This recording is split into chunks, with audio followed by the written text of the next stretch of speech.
télévision de ce samedi 20 février 2021. Fomi Armstrong Sanda, good evening. Bonsoir Nadine Abo. Good evening, ladies and gentlemen. Thanks for joining us on another edition of the Bilingual News. We are live from Douala, Cameroon's economic capital city, Equinox Central News Desk. In our top stories, over 600 bottles of illicit domestic gas have been intercepted by public security officials and public administrators in Douala, Cameroon's economic capital city, following a video leak of the illicit activity in the Yassa neighborhood of Douala. The video was placed on social media in the early hours of today, a clue that led the officials to decide in Yassa, an activity that has been dismantled. You shall be having exclusive images in this edition of the news. À la une de ce journal, une lionne sème la terreur dans le logo Nechari, région de l'extrême nord. L'embête en divagation s'en est pris aux populations, blessant 11 personnes. Les victimes ont pu être sauvées de justesse des griffes de l'animal par les éléments de la gendarmerie. Et au cœur de ce journal, nous ferons une incursion dans les us et coutumes du canton Yingui, dans le département du Cam, région du littoral. Voilà pour le sommaire.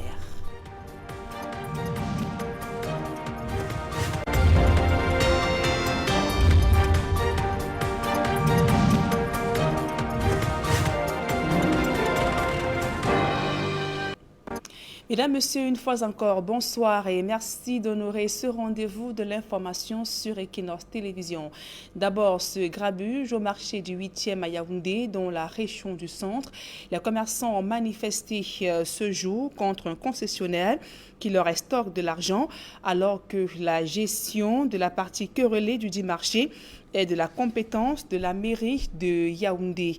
Le premier adjoint au maire de cette localité a donc réitéré la suspension provisoire des paiements jusqu'à ce qu'un accord soit trouvé. D'autres précisions dans ce reportage de Marcelin Gansop. Voici la goutte d'eau qui a fait déborder le vase. La pose de sabots sur un véhicule venu ravitailler le marché comme d'habitude. Mais en réalité, ce n'est que l'arbre qui cache la forêt. Une forêt de problèmes qui remonte à bientôt 2 ans. Moi je suis un gars étonné quand je vous dis je suis Loulou Pascal. Ce sont les étonnes qui gèrent, mais je suis contre cela, c'est mal fait. Il va falloir qu'on arrange. Ici au carton, le marché est fermé le mercredi, les cartons pourrissent. Mais on insiste que les gens payent les 150 francs pendant que la tomate a pourri.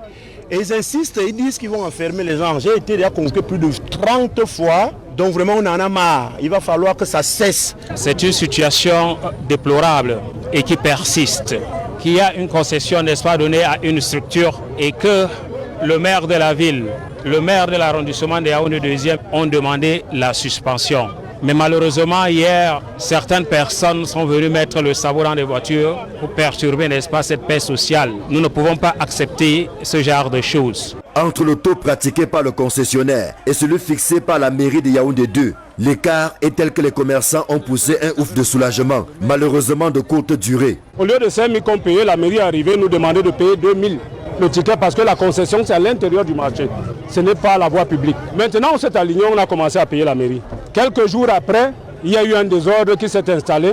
Les gars ont tapé même les agents de la mairie. Pour éviter que ces conflits permanents ne dégénèrent en émeute sous fond de règlement de compte, il a été décidé qu'une pause soit mise sur les paiements qui divisent. Avant, c'était la mairie qui percevait. On dit la mairie ne peut pas percevoir. On dit Moufkoto ne perçoit pas. On dit attendez jusqu'à nouvel ordre, qu'on attend juger et qu'on nous dise quoi faire. Mais depuis ce temps, nous sommes menacés et les gens payent. Nous allons nous rapprocher de monsieur le maire de la ville, n'est-ce pas, pour essayer de voir si le test est devenu obsolète.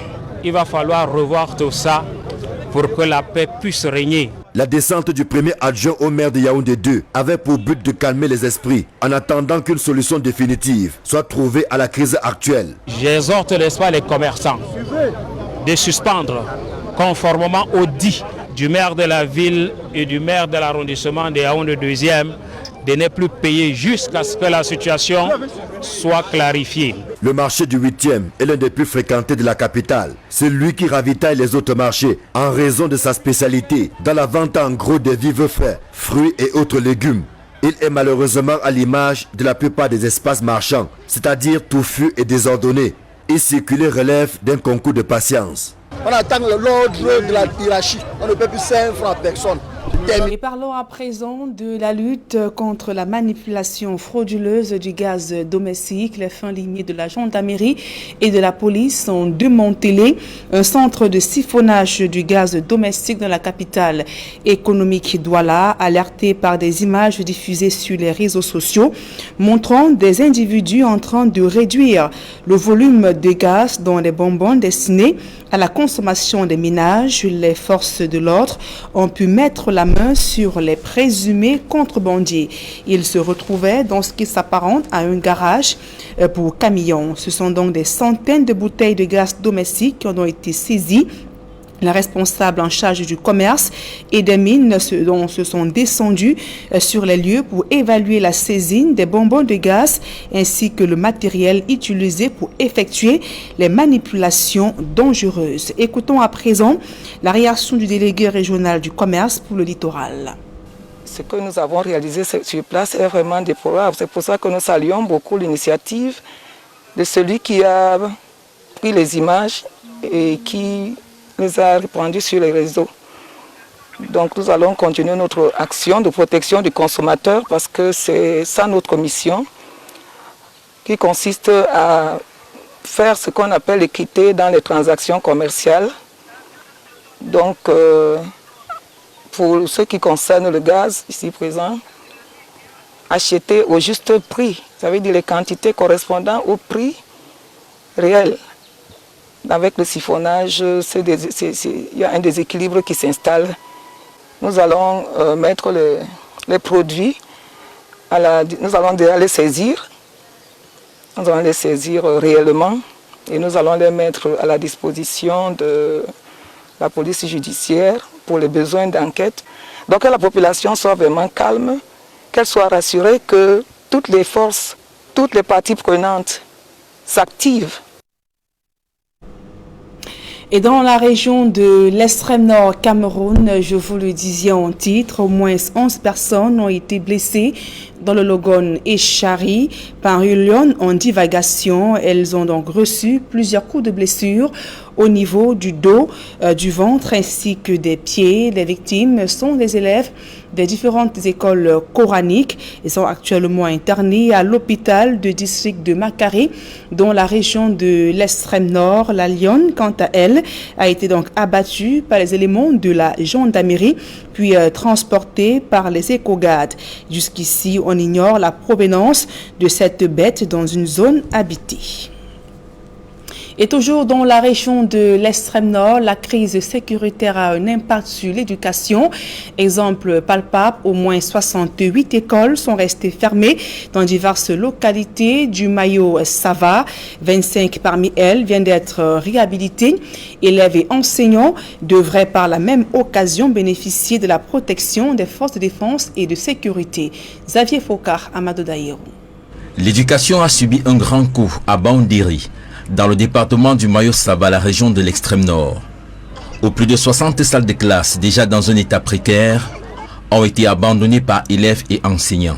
Ce qui a beaucoup plus dégradé l'enseignement, l'éducation dans cette zone, c'est beaucoup plus cette crise humanitaire. Un grand déficit. Pour toute l'école, on avait juste le directeur et un adjoint. Cette réalité a obligé les apprenants à rester chez eux pendant de longs mois. La situation socio-sécuritaire de cette localité, meurtrie par des attaques meurtrières, a amené les humanitaires à penser à un programme en 2 volets. Dans la composante d'éducation, il était question véritablement d'essayer d'encourager les zones sinistrées par la guerre, les zones fortement touchées par la guerre, à renouer notamment pour les jeunes enfants avec l'école. Maintenant, au niveau de la composante cohésion sociale, il était aussi question de réapprendre dans ces communautés qui avaient reçu d'autres personnes venues d'ailleurs à pouvoir revivre ensemble. Vous voyez un peu dans ces communautés-ci, nous avons par exemple les déplacés internes, nous avons les populations hautes, nous avons les réfugiés. Donc il était question de mettre en place des stratégies qui leur permettaient de revivre dans la paix, de renouer avec des actions un peu plus gaies pour les faire sortir du traumatisme de la guerre. Pour y parvenir, ces humanitaires viennent de réhabiliter 25 salles de classe fournies avec 550 tables bancs, 25 tables et 50 chaises pour enseignants. La cérémonie de réception a été présidée par le préfet du Mayo-Saba, Roger Safo. La réalisation de cette infrastructure va substantiellement contribuer à promouvoir l'éducation dans cette partie des pays. Par cette infrastructure, les enfants qui avaient déjà abandonné l'école sont déjà au retour. Ça va contribuer à augmenter le taux de fréquentation de nos salles de classe. La région de l'extrême nord fait partie des zones prioritaires d'éducation et depuis quelques mois, l'une des régions économiquement sinistrées. Et nous restons toujours en éducation. Plus de 70% des élèves du primaire qui éprouvent des difficultés à l'école ont des problèmes de lecture. C'est ce qui ressort d'une évaluation sur laquelle était adossé le lancement de cette année 2021 d'un concours de lecture visant à améliorer le niveau des élèves du CM1 et du CM2. Les contours de ce concours national ont été présentés à la presse par son initiateur, Ferdinand Nana Payon, qui expose dans l'élément qui suit les principaux enjeux d'une telle opportunité offerte aux élèves. Nous travaillons avec des enseignants du primaire que nous avons accompagnés dans la production des manuels scolaires et il s'est relevé quelque chose d'extraordinaire. 80% d'enfants qui ont des difficultés à l'école l'ont du fait de leur difficulté à lire. Et nous pensons donc que ce serait bien qu'on trouve une solution, parce que les éditeurs, c'est des hommes d'affaires. Tous veulent gagner de l'argent, mais il me semble qu'il est intéressant de gagner de l'argent et de construire le marché sur lequel on va gagner de l'argent à long terme. Et nous nous sommes dit qu'à travers un concours comme celui-là, qui est consacré, dédié aux enfants du CM1 et du CM2, la compétition va créer des émules, ça va entraîner des regards. Vous savez qu'à un certain âge, les enfants ont parfois des difficultés pour lire, simplement parce que les parents n'ont pas fait attention. Et donc, au-delà de la promotion de la lecture et de la littérature, ce sera également une occasion d'interpeller les uns et les autres sur l'intérêt qu'ils ont à accompagner les enfants dans la lecture. Tout autre chose à présent, de nombreux manquements plombent le processus d'autonomisation des collectivités territoriales décentralisées au Cameroun au regard du faible niveau de participation des jeunes dans les sphères de décision. Un atelier de formation est organisé à l'intention de la jeunesse, assure le contrôle de la gestion des budgets alloués aux communes. Le reportage de Cédric Ding. 360 communes d'arrondissement et un peu moins de 10 milliards de francs CFA comme budget alloué en 2021 à ces dernières. Bien qu'étant assez insuffisant, le budget est souvent sujet à quelques indélicatesses dans la gestion. D'où la nécessité pour la jeunesse de s'intéresser à la chaîne de planification, de programmation et de suivi des politiques de développement local.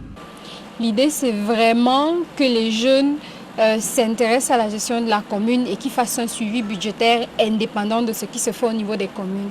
Mais avant d'y arriver, il fallait se rassurer que les jeunes sont formés sur un certain nombre de questions, mais pas seulement les jeunes, parce que nous avons décidé pour ce projet de toucher toute la chaîne qui est impliquée, c'est-à-dire les chefs traditionnels, les élus eux-mêmes et les jeunes. Un atelier de formation au code général des collectivités territoriales décentralisées en vue d'impulser une participation citoyenne qui, au-delà de la jeunesse, touche également les chefferies traditionnelles et autorités administratives qui ont un droit de regard sur la gestion des budgets communautaires. Je gagne l'information d'abord. Je suis venu ici pour accueillir, comprendre ce qui c'est que la décentralisation. Dans ma commune, c'est utile parce qu'il y a la transparence que j'ai acquis de ça. Parce qu'il y a des choses louches. On demande tel. J'ai 5 blocs. 5 blocs. Donc j'ai demandé 5 matériaux. Pour l'assainissement, il n'y a rien. On m'a donné une seule brouette. La chance que nous avons aujourd'hui, c'est que nous sommes au courant au niveau de la mairie de Ville. Il y a un projet, déjà on a créé à la mairie de Ville une direction de l'entrepreneuriat aujourd'hui. C'est pour venir en aide à ces jeunes qui ont des problèmes d'entrepreneuriat et qui ne savent pas parfois où toquer. C'est pour que ces jeunes aujourd'hui puissent profiter des CTD. Pas seulement des partenaires classiques qui étaient des banques, qui étaient des fonds d'investissement. d'investissement qui permet aujourd'hui, les collectivités territoriales sont devenus des acteurs majeurs dans l'accompagnement du projet entrepreneurial des jeunes tout simplement.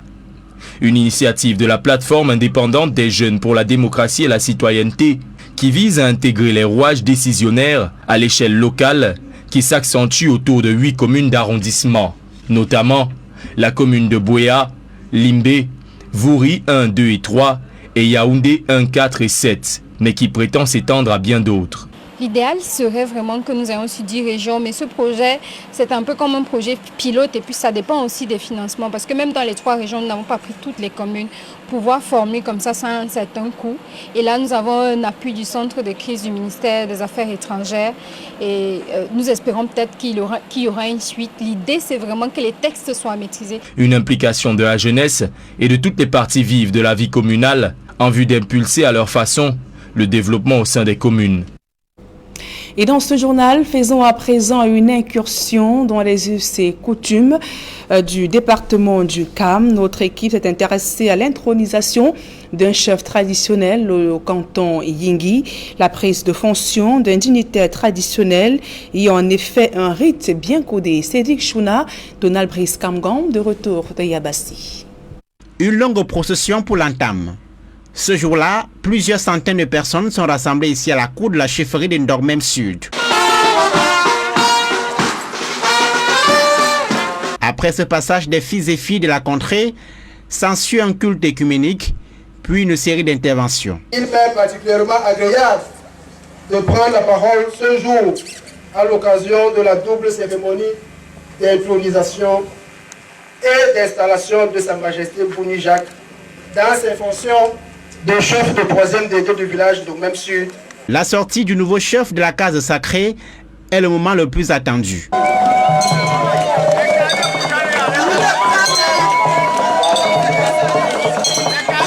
Après son accès au trône, il reçoit les signes de soutien des autres communautés environnantes ou présentes à Yingui. Comme veut la tradition des peuples bantous, des peuples africains, quand il y a une joie quelque part ou quand il y a un malheur chez un voisin, il faut venir lui donner un présent, il faut venir lui donner votre amour.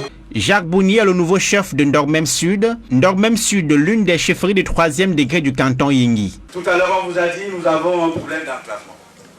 Avant-hier, de 6h à 12h, j'étais sur un pont qu'on appelle le Bakat. Ceux qui sont passés après ne pouvaient pas imaginer ce qu'était ce pont il n'y avait que 2 jours. Nous allons, chaque fois que cela est possible, faire ce que nous avons fait ce jour-là. Parce que c'est ce qu'on attend de nous. Faciliter la vie des citoyens. La lutte contre l'enclavement, mais aussi certainement l'accès à l'eau potable, à l'électricité et autres commodités de la vie moderne. Les attentes des populations de cette localité sont nombreuses vis-à-vis du nouveau chef. Et cette note avant ce public reportage, l'ex-première dame du Cameroun, Germaine Aïdjo, est bien portante et se trouve en ce moment à Dakar, au Sénégal, contrairement à la rumeur de son décès qui a circulé ce matin sur les réseaux sociaux. Donc Germaine Aïdjo se porte bien et se trouve en ce moment à Dakar, au Sénégal. La SABC célèbre l'amour à l'occasion de la Saint-Valentin. La Société anonyme des brasseries du Cameroun a offert à ses premiers amoureux que sont ses fidèles consommateurs des moments uniques et exceptionnels. De nombreux lots leur ont été offerts. Reportage. Des roses rouges, un univers romantique et glamour, le décor est planté. La marque Vimto du groupe SABC célèbre l'amour. C'est une ambiance festive qui a accueilli le personnel du siège des brasseries du Cameroun à l'occasion de la Saint-Valentin. La boisson rafraîchissante Vimto a tenu à offrir des cadeaux à ses premiers amoureux.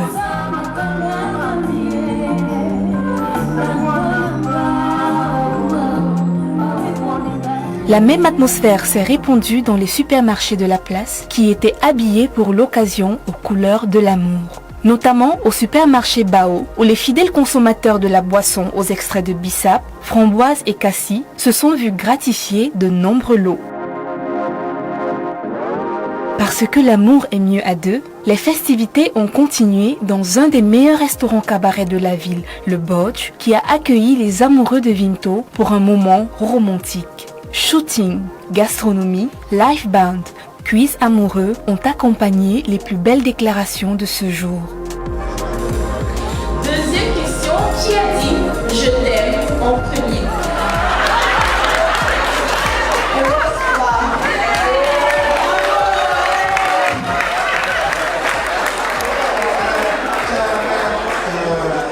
Grâce à Vinto, la boisson unique par sa couleur et son goût, les convives ont partagé de grands moments d'émotion avec les artistes musiciens Nabila et Sami Diko qui ont chanté l'amour.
Pour conclure cette semaine en beauté, qui de mieux que le Dr Love? L'artiste Singula a réchauffé le cœur des amoureux de la vie en partageant un moment avec ses fans du groupe SABC.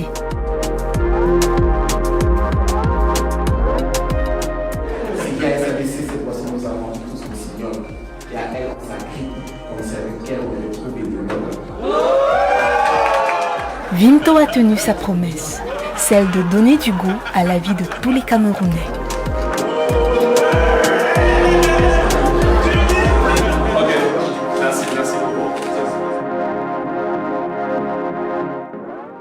C'est avec ce reportage que nous mettons un terme à la première partie de ce journal. La suite, c'est en langue anglaise avec vous, Fomi Armstrong Sanda. Thanks, Nadine Yambo. Ladies and gentlemen, thanks for joining us in the second segment of information. We begin with one of our top stories, taking you to the attack of a lioness on the population in the Fano region of Cameroon, where at least 11 persons have been severely wounded and sustained injuries following an attack of a lioness in Wulki village in the Logon and Shari division of the Fano region. Villagers say the lioness appeared from one of the forests in Surujaye and Abu Suluk, all villages of Wolski, a sultanate in the Fano region of Cameroon, precisely in the Logona and Shari division, attacking people. And of course, an intervention unit, however, came to rescue the people. The intervention unit killed the lioness before ferrying it to the delegation of forestry and wildlife of Makari, while the wounded persons are said to have been taken to the Makari district hospital, where they are currently being treated. The information has been made public by authorities in Kusiri, which is the chief town of the Logona and Shari division of the Fano region. We stay in the Fano region of Cameroon, coming down from the Logona and Shari to end at the Mayo Sava division, where activities of the terrorist group Boko Haram has been affecting learners adversely. Several school kids have not been able to go to schools for several months because of the activities and the insecurity planted by Boko Haram terrorists. And in some of the localities in the Mayo Sava division, just about 8 schools are functioning among the 76 primary schools existing in the area, as Immaculate Fogwe tells us in the following report. Bunderi, located in the Mayo Sava division of the Far North region of Cameroon, is one of those localities hardest hit by the atrocities committed by members of the Boko Haram terrorist sect.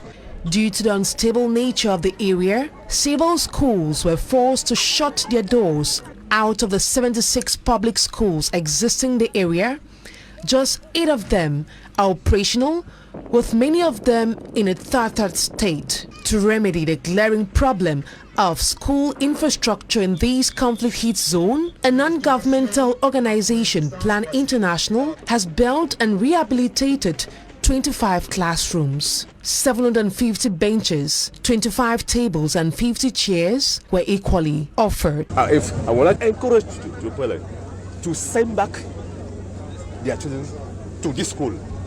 For you have understood that school is noble again, they should understand that it's in their interest to send back their children in the school. Without school, there are no future. We are very, very happy because what Plan Cameroon done in this school is a very important thing, because without this we cannot talk about good education. Our children to do better than they do last year. In the midst of this crisis, soldiers of the multinational task force have made a commitment to protect the pupils and teachers and equally maintain the security of this locality. Now back to Cameroon's economic capital city, Douala, and on to one of our top stories. Over 600 bottles of illicit domestic gas have been intercepted by security and public administrative officials following a video leak of the illicit activity on social media after the video of a local inhabitant of Yassa in the Douala 3 subdivision went viral on social media, showing the men involved in the illicit activity. The police forces in Douala were immediately mobilized and accompanied by the senior divisional officer for the Vuri, the divisional officer for Douala 3 subdivision, the Douala or the Vuri divisional delegates of water and energy, and those of trade and commerce. The officials stormed the area and some of the persons found on the spot were arrested.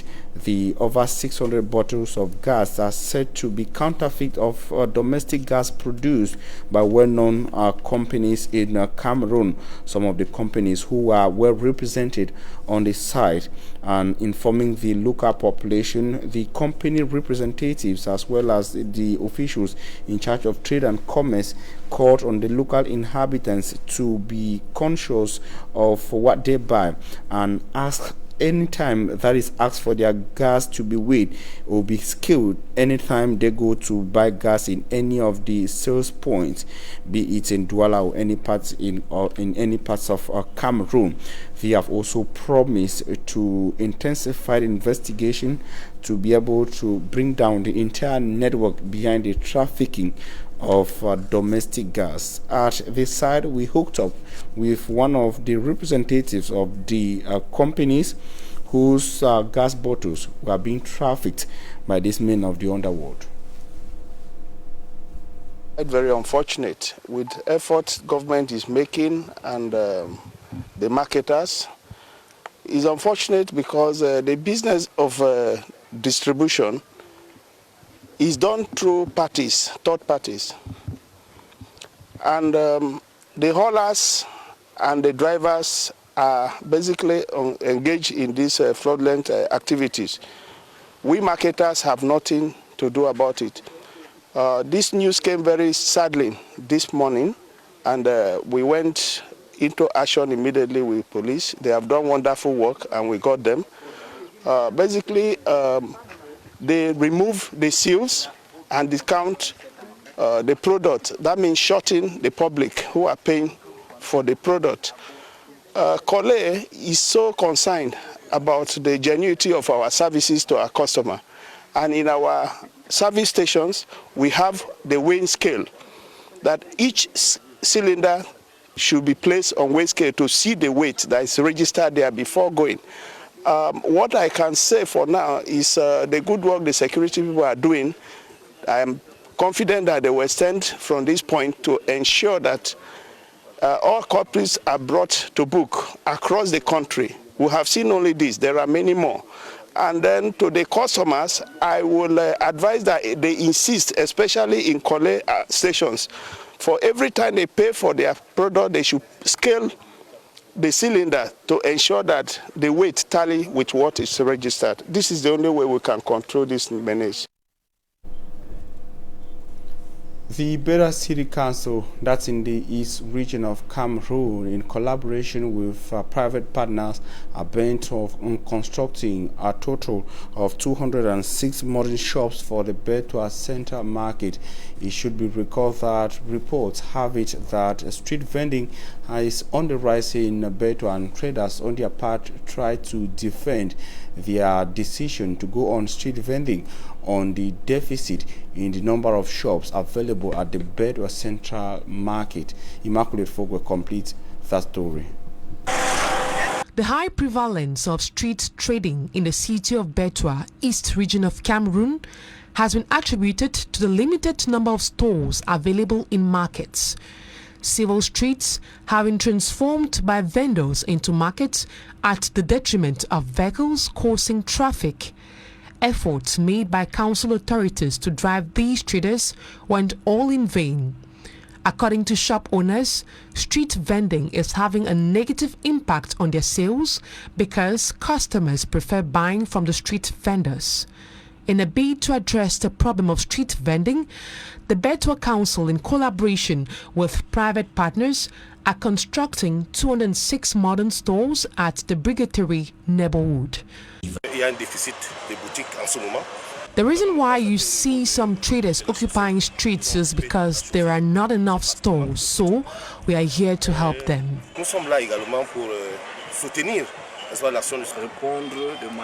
The state cannot do everything, reason why we decided to support them. The construction of these stores will equally help bring more money to the state coffers. The company carrying out the construction project has been urged by the mayor of the town to respect deadline. That report brings us to the end of this edition of the Bilingual Newscast on Equinox Television. We thank you for your keen attention. Stay in the company of interesting programs on Equinox. Nadine Yambo, have a nice evening. Merci, Fomi Armstrong Sanda. Fin de ce journal, mesdames et messieurs. Merci pour votre aimable attention et bon week-end à tous et à toutes.